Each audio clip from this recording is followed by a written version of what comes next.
Today I'm going to start a new painting, and I'm going to go through with you the initial steps that I take to prepare the canvas, to get it laid out, ready to start painting, to get all my marks on whatever I'm going to put, to make sure that I know where things go, the composition is in place, set for the part that I like the very best, is actually applying paint. Today I am filming in the kitchen because the island here just happens to be pretty much the same size as this canvas. And I've got the canvas here nice and gessoed, and on it I am putting graphite paper. You can see the back side has graphite on it. You can tell I've transferred information through this before, so we can spread these out, and once we get them in place, we'll tape them together and have the canvas covered before I put the canvas or the pattern on that I'm going to lay out this canvas with. So over here on this table, here's the information for the graphite paper that I am putting onto my canvas. You can see that they are, see, where does it say, 20 by 26 inch sheets. And there's 25 sheets in a pack, and this box came with 2 packs, and they're apparently made by this Bing Feng and through Speedball, and I bought them online through one of the online art supply stores. I don't know if it was Cheap Joe's or if it was Dick Blick or one of the others, I don't remember. But they come in a pack like this. Here's some that I've used before, and I trimmed them down to fit the canvas that I'm working with. And these are some pieces that have been trimmed down, and then I will use blue tape to tape them to the canvas. So that's what the patterns look like, or the graphite paper looks like. Here you can see how I've taped these sheets of graphite paper onto the canvas. We don't want to put a lot of tape on the surface because we don't want it to interrupt with the transferring the graphite too much. But I do put wider tape on the edges so that it holds to the canvas really well. And that way I can have no problem with the graphite paper and pattern staying on the canvas during the time that I'm transferring the artwork to the surface of the canvas. Now I'm going to show you how I trim this paper when they're a little larger than I need off.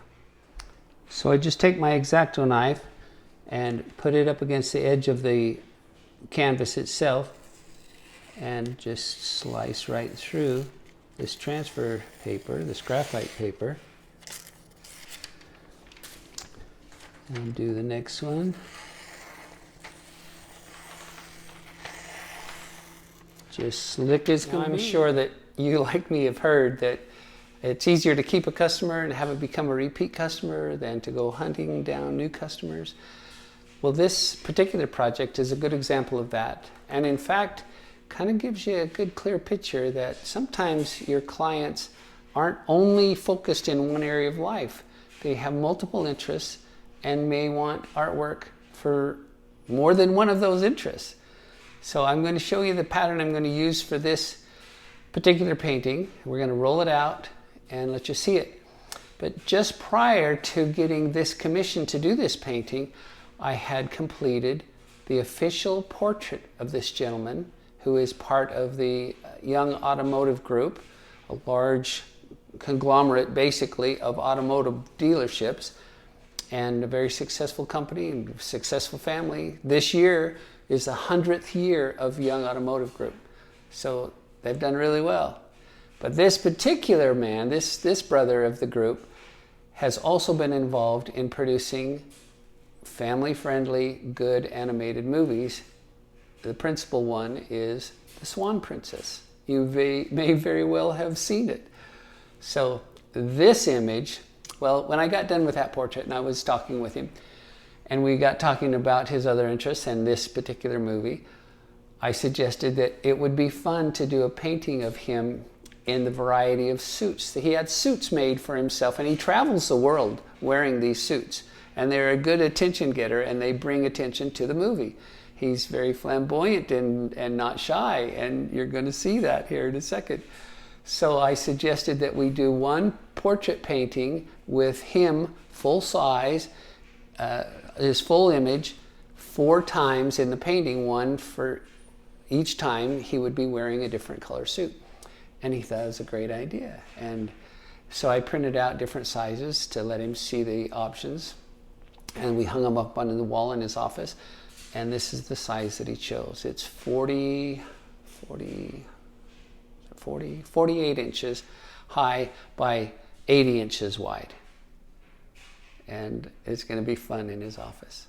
So let's have a look. So this is like a little unveiling of the pattern, the composition for this painting.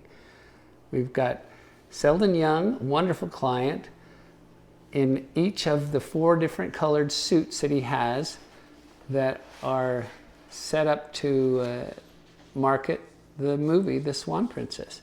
You can see the characters shown in the name on these diamond patterns in this suit.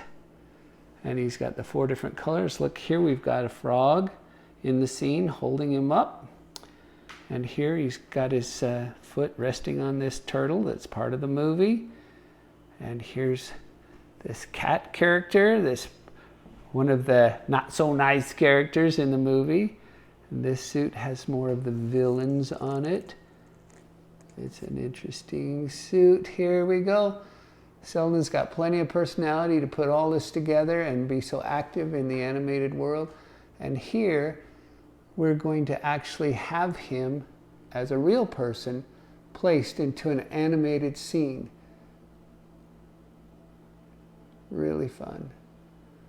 So we're going to have the castle from Swan Princess in the background, and we're going to have Selden in reality in the foreground, with a little bit of bushes here at the foreground bottom that let us see his foot kind of behind the bushes. So it helps give some depth and more of a concept that he's actually in the picture, in this scene, in this animated space.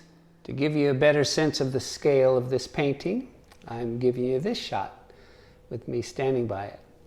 Now I'm just going to do a little demonstration on actually transferring the graphite using the pencil through the pattern. It's pretty straightforward, but I'm going to include it in the video. Here we go.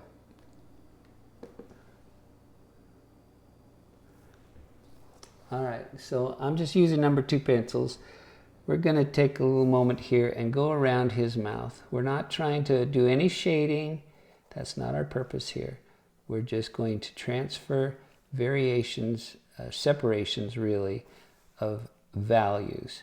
So we know where a little darker area separates from a lighter area, and we can then later, as we're looking at the monitor, seeing these changes in value, we know not only where to put our colors, but what value of colors. So it separates it, and we get our form well defined and ready for us. So here I'm going to put in a little information about teeth, and his tongue comes in like that.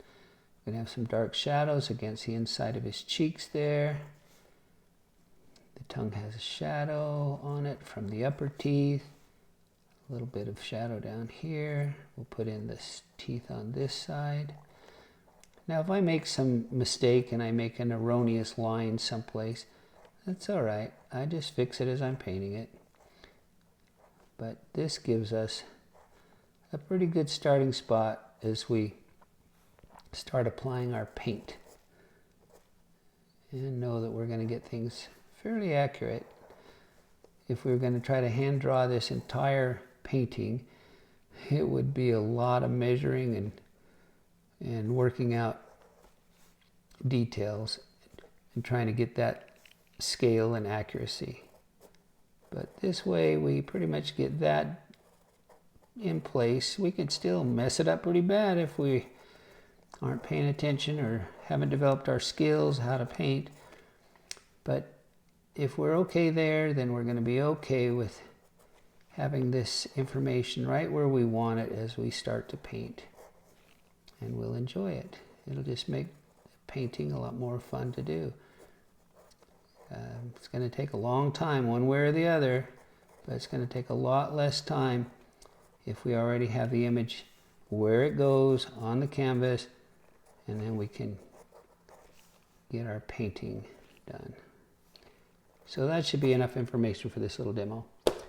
So I'm just going to pull this up and let you see where that transferred. So you can see here where the hand is, his thumb's extended out here, the four fingers are here, his watch is there, his sleeve is here, and the bump of his shoulder on his jacket is here, and it starts to go down the collar, that front collar of his jacket. We've got the sunglasses showing up a bit here. His ear has been defined. There's some of these lines in his cheek. The lower teeth are shown there. His chin is starting to show up, the shape of his nose. This gives us our placement, and it makes things pretty convenient for when we're painting. So that should do for now. And I hope this helps you. Speeds up your painting, gets you to the fun stuff. That's what I like, it's a painting. All right, take care.